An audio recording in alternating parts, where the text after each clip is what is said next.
Hello everyone. Today we are gonna see how to record your screen or video using Windows 10 without installing any software. Let's get started.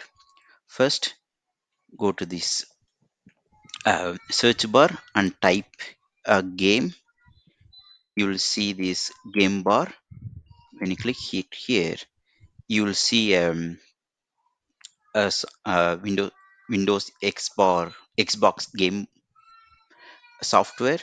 It's already inbuilt. If you're using Windows 10 or above, you don't have to install any software. It's already in there.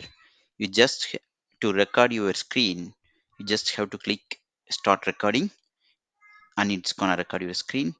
To see, to retrieve your recorded files, go to see my captures and click this file icon. It's gonna take you to the recorded file, and you can turn on your mic, you have all the other options like any regular recording software will have.